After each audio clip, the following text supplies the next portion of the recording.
Bien-aimés de Dieu, c'est une semaine palpitante qui s'achève ce samedi avec les textes que nous avons lus qui ont l'air d'être très anodins, mais d'une pertinence inimaginable. Alors, nous lisons ce samedi un roi, chapitre 12, versets 26 à 32, et chapitre 13, de 33 à 34, qui raconte comment Jéroboam, devenu roi des 10 tribus d'Israël, instaure l'idolâtrie. Il fabrique 2 veaux d'or, il place un veau à Bethel et l'autre à Dan. On fait toute une procession jusqu'à Dan, et Jéroboam installe des prêtres venus de nulle part. Il en fait ces prêtres, il les met dans les lieux sacrés. Et la conclusion de ce texte: Jéroboam persévéra dans sa mauvaise conduite et continua d'instituer n'importe qui comme prêtre des lieux sacrés. Il donnait l'investiture à tous ceux qui le désiraient pour en faire des prêtres des lieux sacrés. Tout cela fit tomber dans le péché la maison de Jéroboam, entraîna sa ruine et provoqua sa disparition de la surface de la terre. Alors, comment on en est arrivé là? Alors que, si vous vous rappelez, samedi passé, nous avons lu un très beau texte qui racontait comment Salomon était arrivé après avoir pacifié son royaume, était arrivé, disais-je, à Gabaon pour offrir un sacrifice important, 1 millier de bêtes en holocauste, nous dit l'auteur sacré. Et Dieu lui apparaît dans un rêve et lui demande ce qu'il veut. Et qu'est-ce que Salomon demande? Salomon demande le discernement. Il demande la sagesse. Et Dieu lui dit, puisque tu as demandé le discernement, puisque tu as demandé la sagesse, et non la richesse, la mort de tes ennemis, alors je vais te donner et l'intelligence et la sagesse, telle que personne n'en a eu avant toi et que personne n'en aura après toi. Et de plus, dit le Seigneur, je te donne même ce que tu ne m'as pas demandé, la richesse et la gloire, si bien que pendant toute ta vie, tu n'auras pas d'égal parmi les rois. Et on verra que la reine de Saba viendra pour tester Salomon, et elle trouvera que Salomon est même plus que ce qu'elle avait entendu. Et elle couvre Salomon de cadeaux qui ressemblent extraordinairement aux cadeaux que les rois mages avaient apportés à Jésus. C'est de l'or, c'est des aromates, c'est-à-dire des parfums, c'est des pierres précieuses. Et une chose qui m'a beaucoup intéressé, ce sont ces paroles de la reine. Heureux tes gens, heureux tes serviteurs que voici, et qui se tiennent continuellement devant toi et qui entendent ta sagesse. Béni soit le Seigneur ton Dieu qui t'a montré sa bienveillance en te plaçant sur le trône d'Israël. Mais Salomon vieillissant, c'est ce que le texte nous dit, est détourné par ses femmes.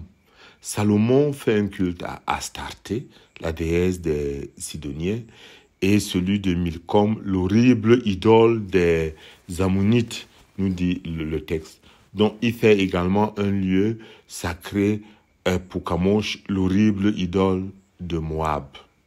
Salomon, Dieu lui était apparu et lui avait dit de ne pas pratiquer l'idolâtrie.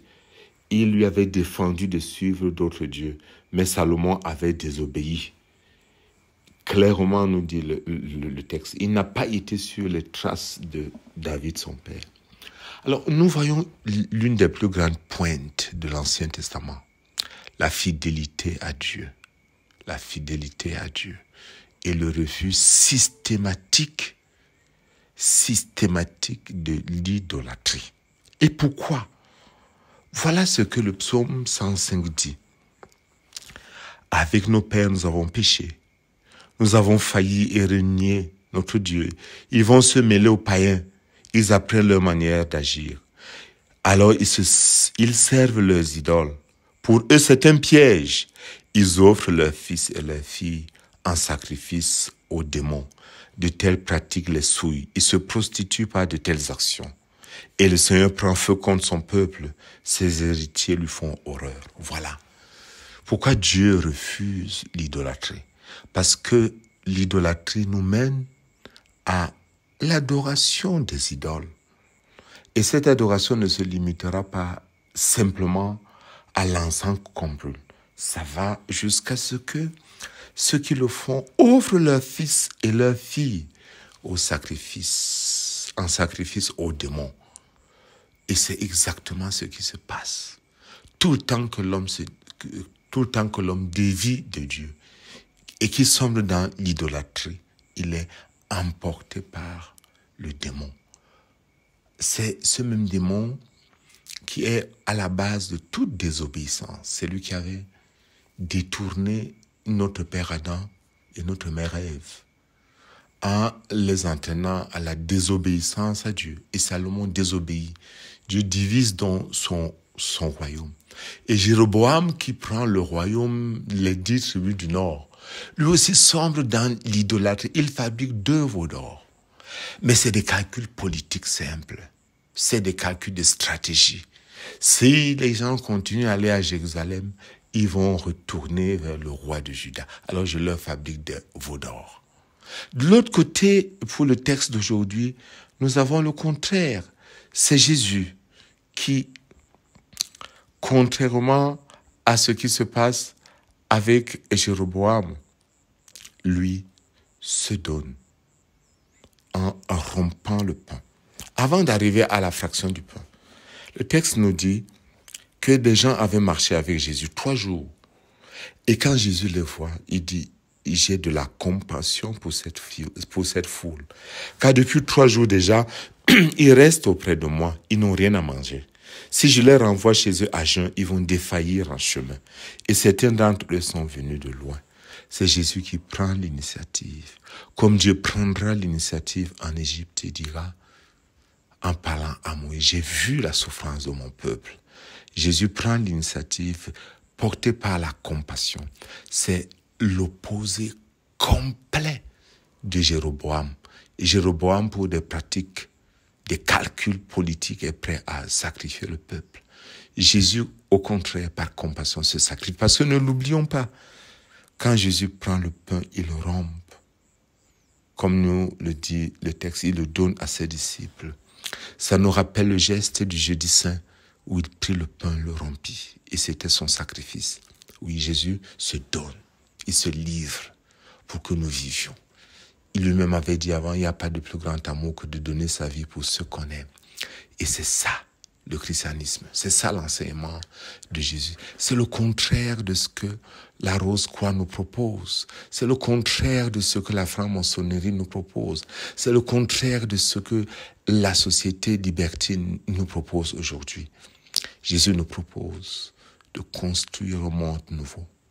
Mais ce monde ne peut surgir que de notre sacrifice. Et nous donc qui suivons le Christ, nous puisons notre énergie dans ce sacrifice de Fils de Dieu. En nous mettant à sa suite, nous sommes capables, entrant dans une relation de foi ferme, de foi forte, de confiance inébranlable. Nous sommes capables, comme nous le suggère Saint Paul dans sa lettre aux Éphésiens, au chapitre 10, où il nous parle, au chapitre 6, autant pour moi, à partir du verset 10, Saint Paul nous parle des armes du chrétien. Et nous avons le beau verset 16, où il parle du bouclier de la foi. Il dit, ne quittez jamais le bouclier de la foi qui vous permettra d'éteindre toutes les flèches enflammées du mauvais. Et il nous appelle à résister et que l'Esprit vous donne de prier, de supplier. Restez éveillés, soyez assidus à la supplication pour tous les fidèles. Avec le don que Jésus fait de lui-même, s'ouvre le ciel. Et alors nous avons la profusion de l'Esprit Saint qui nous donne d'entrer dans la communion avec la divinité. Et nous permet donc de vivre dans une relation de confiance avec Dieu, de pouvoir tenir dans l'espérance dans le temps et d'avoir envers nos prochains le même sentiment que Dieu a pour nous. Oui, Jésus nous le dit, Jésus le fait, comme Saint Paul nous le dit dans la lettre aux Philippiens. Lui, de condition divine, n'a pas retenu le rang qu'il égalait à Dieu, mais il s'est anéanti lui-même. Jéroboam ne s'anéantit pas. Et il va vers les idoles, parce qu'il a ses calculs politiques. L'unique calcul de Jésus, c'est le bonheur de ses enfants que nous sommes. Et sa fraction du pain libère l'esprit qui nous est donné donc à profusion. Nous qui croyons en lui, de notre sein coule des fleuves d'eau vive. Moi, je ne suis plus seulement chrétien parce que maman Marthe, papa Charles Baïmi m'ont montré ce chemin, non. Oui, j'ai une relation personnelle avec le Christ. Je sais qu'il a rompu le pain pour moi. Il s'est rompu lui-même. Et il m'a donné ce pain pour que je puisse manger et que des restes fassent cette corbeille. Alors, tout mon combat, c'est de me maintenir dans cette relation, de tenir, de vivre de cet Esprit Saint et de pouvoir à mon tour me donner pour que ceux qui sont autour de moi puissent aussi participer à ce banquet auquel le Christ nous appelle.